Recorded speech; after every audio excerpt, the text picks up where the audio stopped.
All right, Tuesday morning, roughly about 6 o'clock now. I normally get up around about 5, take Malay for a walk, and then get back into here and try and be in here by 6, out by 7, and in the water. But I think exercise for me now is starting to get to a point where it gives you more energy for the day instead of taking it away. So it's been good to get back underneath the bar, bench pressing, hand cleans, deadlifts, and today's about squats and leg. Like, I hadn't lifted in about 4 or 5 years. And then I'll do squats, I'll be sore for a week and I'll do squats again. So I think the theory behind it is if you just keep maintaining your legs, you just get stronger and stronger, and just do like a little bit every day. I'm not trying to smash myself. If you understand what RPE is, like rate of perceived of exertion, which basically means how hard the session was. On weightlifting ones, I'm just trying to keep them at about a 6 or 7. That way I don't get sore and I can train again the next day. And then obviously got a big work day ahead, which is probably the thing I get most excited about. So I try and front load my day with exercise and a little bit of learning with like podcasting, and when I drive to work I listen to audiobooks. But it's a really important part of my day now. Never used to be. I used to just wake up, go for a swim and just head to work and get to work around this time, but I'm trying to block my time out in the morning just to work on exercise. Tupac, way ahead of his time. You ever want to see some mad interviews? Go listen to that dude talk. It's everything that's sort of happening now, it's like he sort of just predicted it. Like I said earlier, I don't want to like sort of blow yourself out too much. Have that RPE around 6, so you can train the next day, you can feel good every day. I seen this podcast Joe Rogan done, and he was with a jiu-jitsu guy, and he sort of talks about the theory of like in America, or say even us in Australia, we'll train like Monday, Wednesday, Friday, and we'll train as hard as we can, where his theory was, or their theory was in jiu-jitsu, they'll do jiu-jitsu every day, but they'll make it light and fun. And like over time, the volume that they do over the course of a year adds up, and they're a lot better at jiu-jitsu because they spend more time there. Probably the best example is like if you play football and you play with guys that are country boys or come from the farm, and like they're not in the gym for 45 minutes or an hour. They're actually doing like manual labor for 8 hours a day. Those are the dudes that are strong, like country strength, monk strong. Those are the guys that are really strong. Let's finish up first set, gonna get into some rows.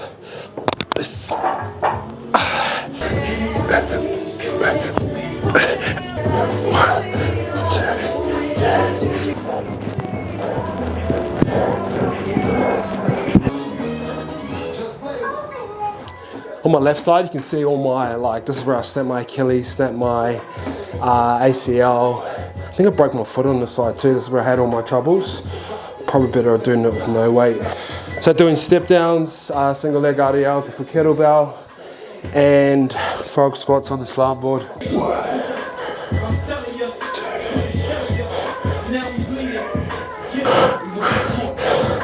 8, 9.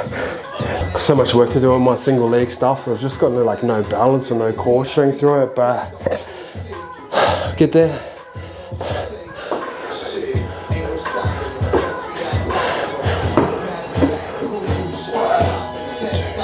Hammies will be feeling it tomorrow. I think I've got to do a run day tomorrow, so won't be anything crazy. But just want to go for a distance and not lose your breath on your run. So not trying to break times, but just trying to smash my legs out today. Run them off tomorrow, run that soreness out. Should be good. All right, got a meeting today at 12 o'clock with a guy from the NRL. My boy Omar Slime Ankle, known him since the Warrior days.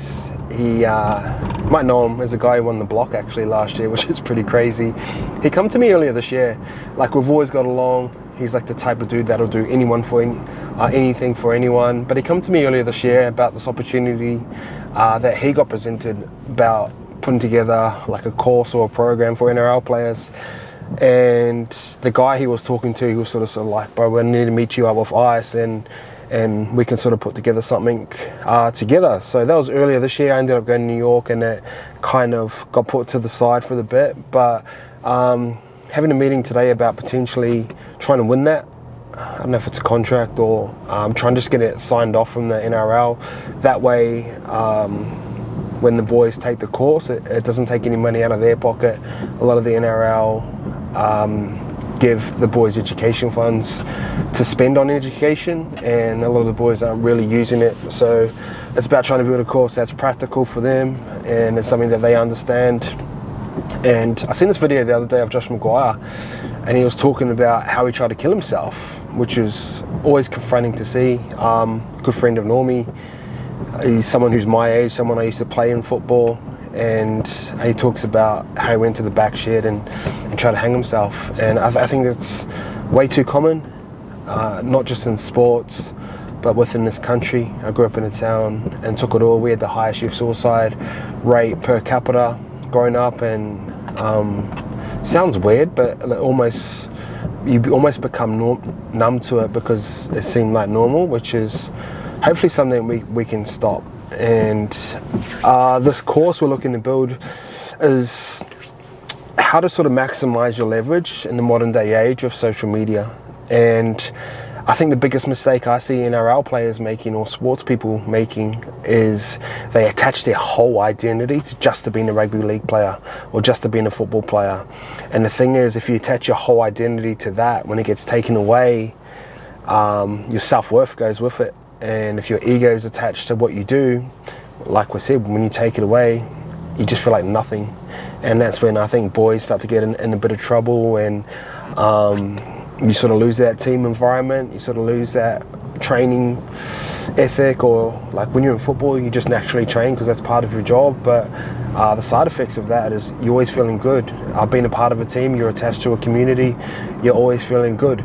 So I think the solution to this is, and I don't have the answers, I'm not trying to pretend to be an expert, but I can only reflect on my own experiences, is why, while football players are football players, trying to create more diverse men. And what I mean by that is, like, your football shouldn't just be your be-all, end-all. And a lot of the modern day football athletes now, and you look overseas, they're entrepreneurs, they're business people, they understand their worth on social media. They're starting to negotiate all their own deals. I think their player management system is going to change pretty soon, and if I can be a part of that, I'd love to see a change in that space too, because I think those guys have too much power.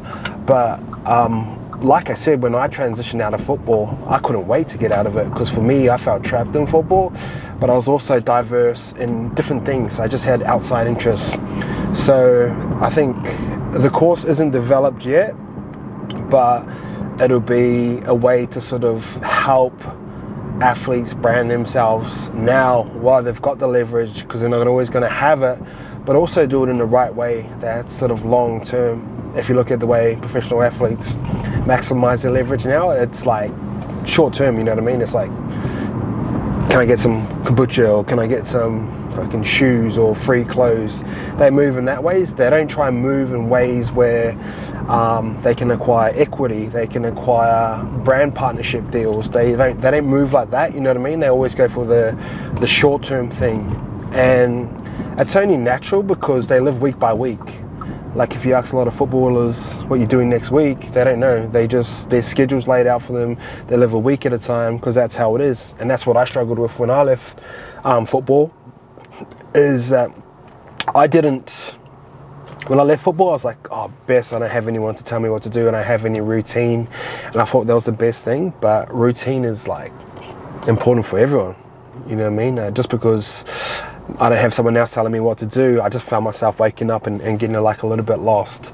So I want to build out like a method, and like I said, it's all up in my mind. I just need to get it down on paper and in systems, and try and teach it to the boys that like you can monetize yourself, you can be much more diverse, you can be more than, this is a LeBron saying, you can be more than an athlete, and we don't have to be in America and be on those types of contracts, and you don't have to be a superstar within your sports team to monetize.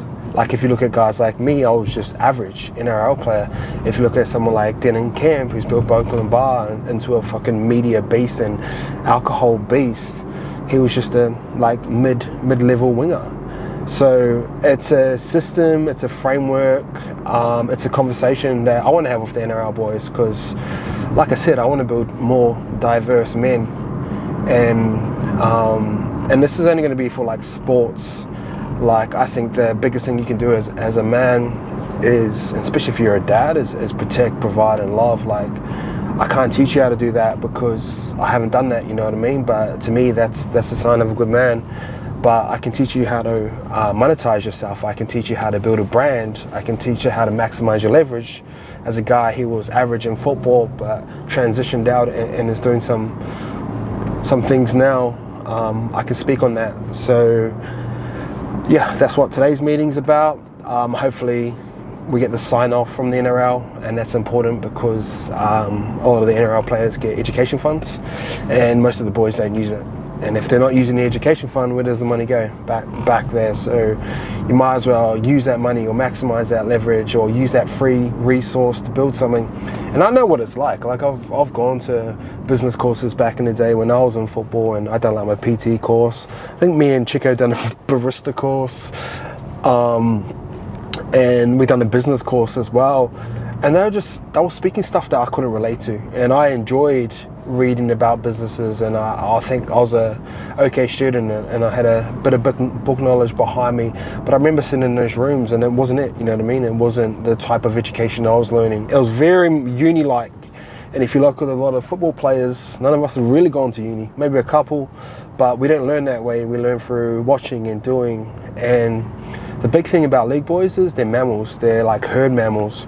They won't really change until they see someone within the crew change, you know what I mean? If it's like the Broncos, it might be like Paddy Carrigan, who's the guy who leads the charge, and then once they see for him, like, oh, that's cool if he's doing that, they start to follow like that. And the reverse is also true. Like, when I was in there in football coming through, it was all about seniority and how many games you played, and that really old school, like, you're not on the massage table, get off, like, you got the shit wait times. And that was sort of the herd mentality that they had, but it only takes sort of one guy to change it and it starts to move, and it only takes one club to change it and it starts to move. So today is probably the first day of, hopefully we're getting something signed off and agreed to, and then you might see the benefits of this like 10 years down the track, where you see proper like athletes / entrepreneurs.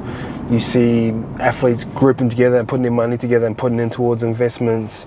You see athletes that live off all their endorsements. They don't make any, they save all their money that they have from their NRL money.